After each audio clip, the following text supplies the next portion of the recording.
Reproducción de betas. Hola, ¿qué tal? Si quieres participar en el siguiente especial, puedes seguirme en YouTube, Twitter o Facebook y enviarme imágenes o vídeos de tu acuario explicando qué peces tienes, qué plantas y qué complementos, siempre poniendo 10.000 delante. Yep. Por ejemplo, Menganito Querubín dice 10.000. Hola diario, aquí te dejo mi vídeo de querubinada con 8 millones de neones, 100 óscares, 2 anubias, 5 esra y 6 erra. Suelo tenerlos a 1000 grados centígrados, pero todos se llevan genial porque se criaron juntos en el volcán de las bacterias inmortales. Yerp. El beta es uno de los peces más conocidos y apreciados en el mundo de los acuarios. Y cuando una mascota tiene mucha fama, aumentan las probabilidades de que ésta sea acogida por mucha gente con poca experiencia en el tema. Por eso hoy hablamos de la reproducción de estos bonitos peces. Antes de empezar, os doy dos datos imprescindibles. En primer lugar, necesitamos alimentar bien a nuestros peces antes, durante y después de todo el proceso con comida viva, congelada y papillas para betas. En segundo lugar, los especímenes a utilizar deben cumplir más de 9 meses para poder procrear. Un beta puede hacerlo con 5 semanas, pero es totalmente desaconsejado. Lo primero de todo es mantener a un macho beta en un recipiente o acuario con una profundidad de entre 10 a 15 centímetros de altura. Cumpliendo esta regla nos aseguramos de que las condiciones se asemejen a su reproducción natural y el macho no tenga que estar subiendo y bajando demasiadas veces porque se agotaría. Estos recipientes pueden ser acuarios grandes con poca agua o de 10 o más litros, pero también se puede hacer en botellas si tenemos experiencia o en cubos. De hecho, hay un vídeo en YouTube bastante interesante al respecto que os dejo aquí en este enlace. El vídeo es bastante interesante y nos da varias claves y pasos a seguir para reproducir con éxito a nuestros betas. Un acuario de estas características no va a aguantar muchos días con el agua limpia. Al ser tan poca cantidad, se estropeará antes de lo normal y un aireador no es la solución, ya que moverá demasiado la superficie del agua y eso agitará el nido de burbujas. Por lo tanto, es necesaria una filtración suave o bien cambios diarios de agua para que los huevos estén a salvo.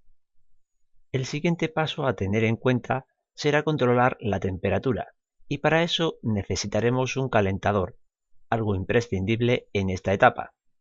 Este debe tener potencia de más o menos 1 vatio por litro o puede ser algo menos, pero siempre regulando cuánta potencia darle al regulador del aparato para mantener la temperatura que necesitamos.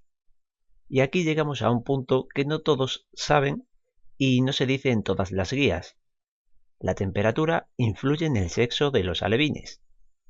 Si quisiéramos que eclosione mayor cantidad de machos beta, debemos mantener durante todo el proceso de reproducción una temperatura de 30 grados. Por otra parte, si mantenemos una temperatura menor a 27 grados, la cantidad de hembras será mayor. Esto no quiere decir que todos nazcan hembras o machos, sino en mayor proporción. De todos modos, si nos diese igual el sexo, siempre podremos mantener una temperatura estable entre 27 y 30 grados, dejando que eclosione un número indeterminado de machos y hembras. Esta franja de 27 a 30 grados también es necesaria para que los alevines se mantengan con vida y crezcan sanos, porque si el agua se enfría, ellos morirían. Una vez clara esta idea y cómo desarrollarla propiciando lo necesario para la reproducción, debemos seguir un proceso básico si queremos que todo salga bien: el cortejo. Por todos es sabido que los betas son peces luchadores. Lo que no todos imaginan es que aparte de los machos, que son bastante violentos, las hembras a veces también tienen su carácter y pueden pelearse hasta la muerte entre ellas o con otros peces. Esto hace que el cortejo entre betas sea un poco difícil de llevar a cabo. Para que el cortejo entre betas vaya bien, aparte de tener al macho en el lugar ya mencionado, debemos poner 2 o 3 hembras, cada una en un recipiente temporal, frente al acuario de reproducción, Puede ser en vasos, en botella o en otros acuarios, siempre que el macho las pueda ver con claridad. Poco a poco el macho se exhibirá ante ellas y en algún momento elegirá a una de las hembras. La hembra elegida deberá presentar el vientre abultado y, por lo general, a veces no, presenta una bolita blanca bajo el vientre. Llegados a este punto, pondremos a la hembra junto con el macho. A partir de aquí, hay varias formas de seguir. Algunos utilizan un acuario amplio donde se ponen plantas, codos de tubería y escondites que sirvan a la hembra de refugio protector, hasta que decida aparearse con el macho en el abrazo del amor. Yep. Otros, como dijimos, más experimentados, sabiendo lo que hacen y reconociendo el momento exacto en el que se encuentra la pareja, utilizan una botella para que se reproduzcan, siempre y en ambos casos sacando posteriormente a la hembra, o sea, después de la puesta.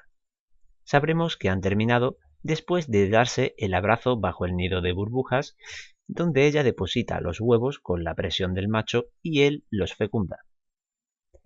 Hay hembras que se quedan a cuidar de los huevos, pero aún así el que lo debe hacer es el macho y es mejor en todo caso sacar a la hembra, ya que puede ser agredida hasta la muerte.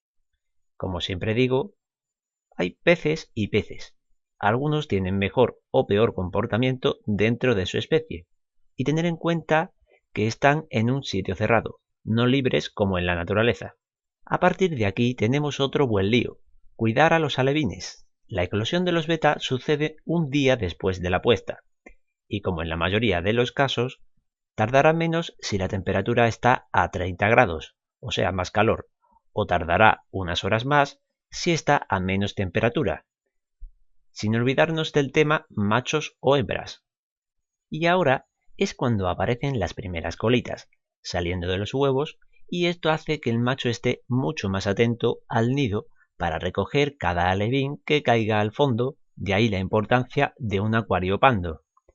A todo esto debemos añadirle que el macho dejará de alimentarse, concentrando toda su atención y energías en cuidar de los alevines uno por uno.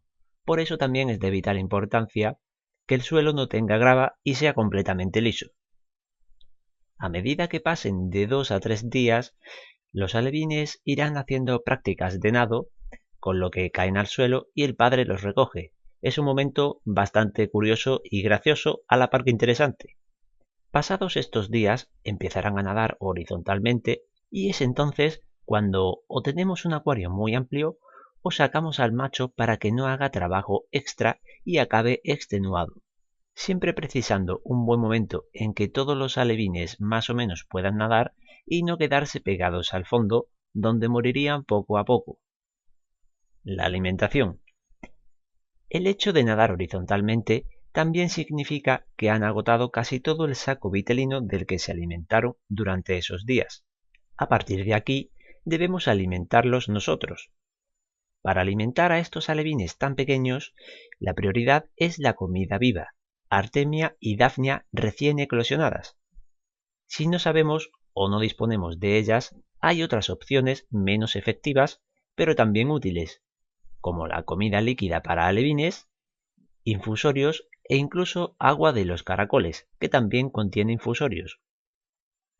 Cuando sean un poco más grandes, podrán alimentarse con artemias y dafnias mayores, microgusanos de la avena, gusanos rojos, lombrices, carne sin grasa y pescado raspadas, y comida en polvo para alevines. Siempre que alguno de estos alimentos sobrepase el tamaño de la boca de los alevines, tendremos que triturarlo hasta que se disuelva en el agua para que puedan alimentarse de ello. Es una etapa en la que los cambios de agua se hacen más importantes a diario, aún con filtración, por la suciedad que genera esta alimentación. Pasadas 2 o 3 semanas, es bueno añadir un aireador para ayudar a los alevines mientras en su cuerpo se va formando el laberinto para respirar oxígeno del aire. Conforme vayan creciendo, debemos separar a los más grandes y a los machos de las hembras para evitar seguros conflictos. Esta separación debería ser en pequeños grupos en espacios suficientemente amplios con plantas y refugios. Y esto ha sido todo. Recuerda compartir esto con tus amigos y te espero en el Señor X todos los días a las 9 en directo, hora de España. Besitos, Kervines. Yeah. Hola a todos, soy el señor X, más conocido como Diario de un Acuario, Josetronic o Diario de un Gameplay. He vuelto. Y aquí estoy con un nuevo canal para haceros reír, llorar o bailar y que podáis disfrutar. Juegos punteros de PC, de series de televisión, videoblogs, directos y mucho más si te suscribes ya a El Señor X.